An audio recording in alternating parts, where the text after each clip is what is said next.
राजेश जी, आपने इस लेटर के बारे में तो कहा कि भूल जाओ कहां से आया कैसे आया, लेकिन एक कानूनी व्यवहारिकता हम समझ लेते हैं। ईडी की कस्टडी में वो हैं।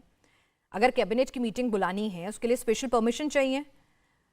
अगर कोई भी आदेश वो साइन करते हैं उस पर काउंटर सिग्नेचर चाहिए होते हैं जेल अथॉरिटीज के, तो वो सीक्रेसी कैसे मेंटेन होगी? और क्या हर बार अदालत का दरवाजा खटखटाया जाएगा स्पेशल परमिशन लेने के लिए? देखिए, दो बातें हैं। वैसे तो वो अपने वकील से मिल ही सकते हैं और वकील के थ्रू उनके मैसेजेस बाहर आ सकते हैं, और हो सकता है ये वाला मैसेज भी वकीलों के थ्रू ही आया हो। सीक्रेसी ब्रीच नहीं होगी ऐसे? वकील है सर। जो आपने दूसरी बात कही कि बार बार कैबिनेट का हिस्सा नहीं है। मैं एक मिनट जो बात आपने दूसरी कही, एक मिनट, जो दूसरी बात आपने कही कि बार बार कोर्ट के पास में जाना पड़ेगा, सच तो ये है कि लगातार पिछले कुछ सालों से हम कोर्ट के पास ही जा रहे हैं।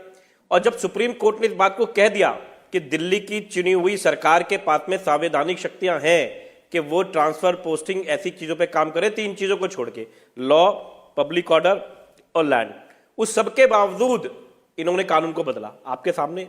और मैं बार बार कोर्ट के पास जाना पड़ता है कि जल बोर्ड के पैसे रोक लीजिए, जल बोर्ड के पैसे दिलवा दो। देश की राजधानी का मुस्तकबिल का सवाल है, तो मैं सिंपल सा आपसे पूछ रही हूँ कि क्या व्यवहारिकता आएंगी एग्जीक्यूशन में? क्या ये फिजिबल है? अगर ये पॉलिटिकल स्टंट नहीं है तो इसकी फिजिबिलिटी बता दीजिए मुझे। आज दुर्भाग्य ऐसी बात का है कि पुरानी बात नहीं है। फरवरी के अंदर ऑर्डर आया हाई कोर्ट का कि जल बोर्ड के पैसे दे दो। पुरानी कहाँ है? लोगों के सीवर पानी ढंग से ना चले, ये पुरानी हो गई। जो सच में टॉपिक है ना, जो इश्यूज है, उस पर कोई बात ही नहीं करना चाहता। बस एक सेंट्रलाइज चीज है कि भाई ठीक है जी, जेल चलेगी जी, क्या हो गया क्या नहीं हो गया।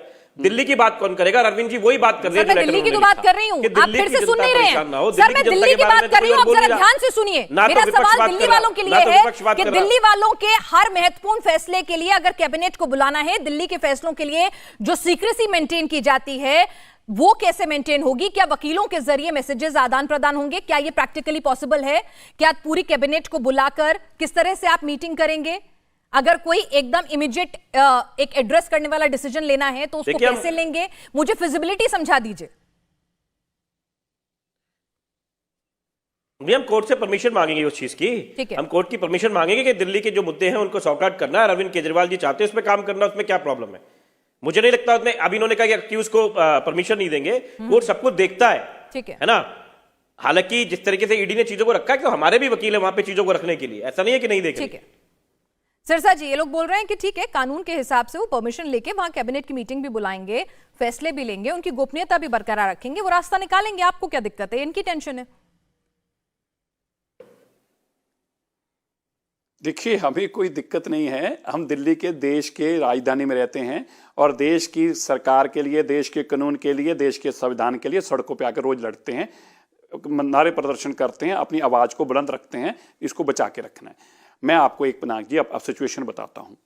एक किसी इतने आईपीएस अफसरों पे केस दर्ज होते हैं, किसी आईपीएस अफसर पे केस दर्ज हुआ, डीजीपी हिमाचल पे दर्ज हुआ। वो कहे भाई साहब नहीं, जेल में रहूंगा, डीजीपी रहूंगा, जेल से कानून चलाऊंगा।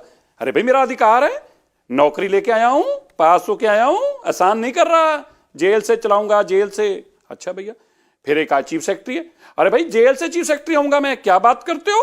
अरे भैया, पढ़ के बनाऊं, ऐसे नहीं बना, जेल से चलाऊंगा और जेल से सारे काम करूंगा।